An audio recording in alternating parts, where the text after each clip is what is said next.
Tem gente, Braulio, que vai viver eternamente. E tem gente que, quando morrer, vai morrer eternamente.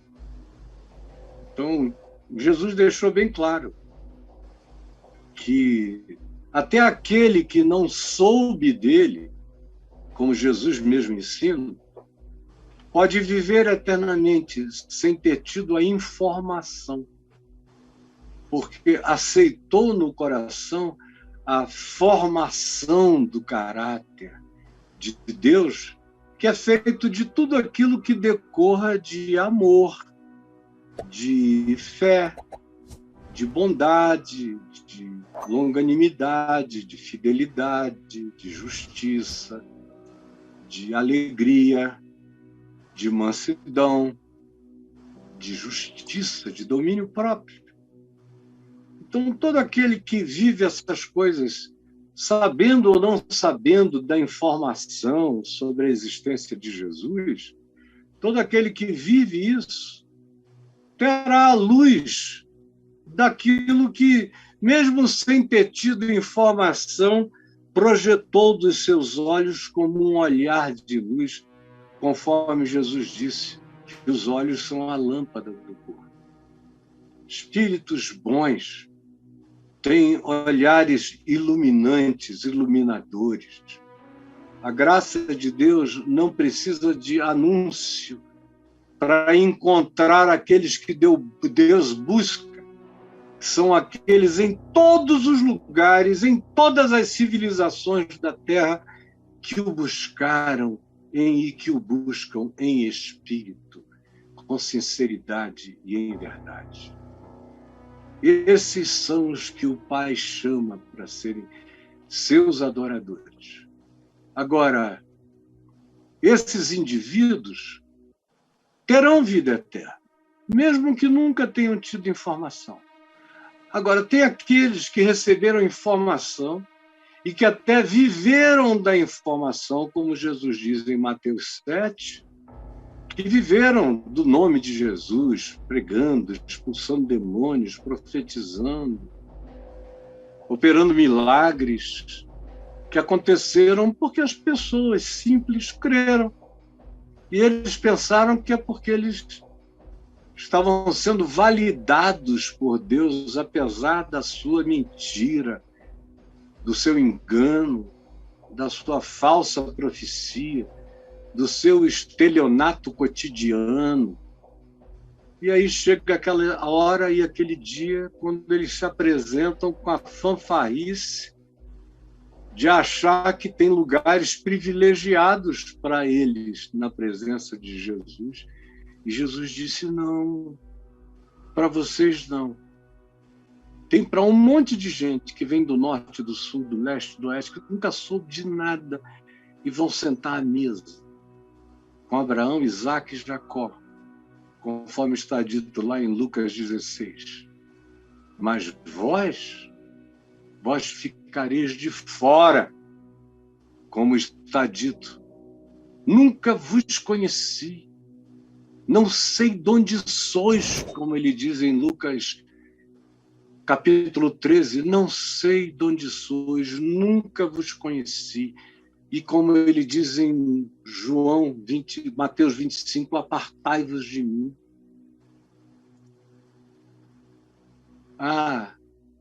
Tem muita gente brincando de inferno.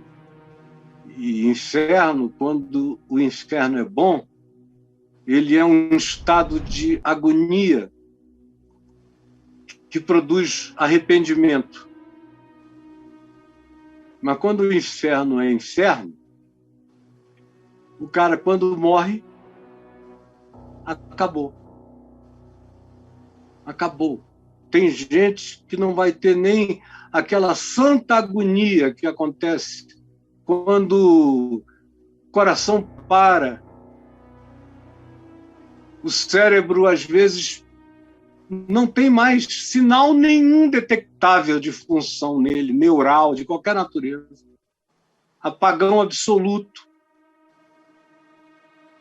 Sem detecção. E o corpo morto, coração parado, função nenhuma, acontecendo, mas muita gente voltou para contar do seu processo, de como a vida inteira passou diante do cara com uma intensidade eterna, cada átimo, tudo vinha com inteireza, como se fosse no espaço-tempo, porém era num instante não mensurável, de significado indizível, de uma convicção da verdade esmagadora, do pecado, da justiça e do juízo. Sem mais as desculpas culturais, morais, religiosas, não.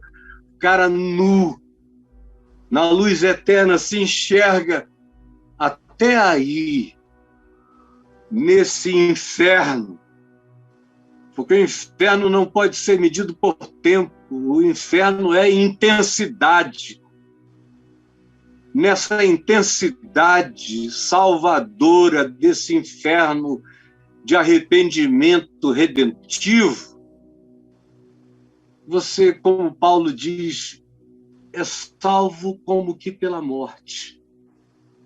É salvo como que pela morte, ele diz em 1 aos Coríntios. Ou como João diz na primeira epístola, no capítulo 5, se alguém vir algum irmão pecar não para a morte, rogai por ele e o Senhor, que perdoa os pecados, lhe perdoará os pecados. Agora, tem aqueles que pecam para a morte. E esses, como diz o texto de Gênesis, se vocês morrerem, vocês morrem. Se existirem num estado de abraçamento lúcido da desobediência, quando vocês morrerem, vocês morrerão. É por isso que Jesus diz: eu sou a ressurreição e a vida. Aquele que crê em mim, ainda que morra, não morrerá, ainda que morra, viverá. E todo aquele que vive e crê em mim, não morrerá quando morrer.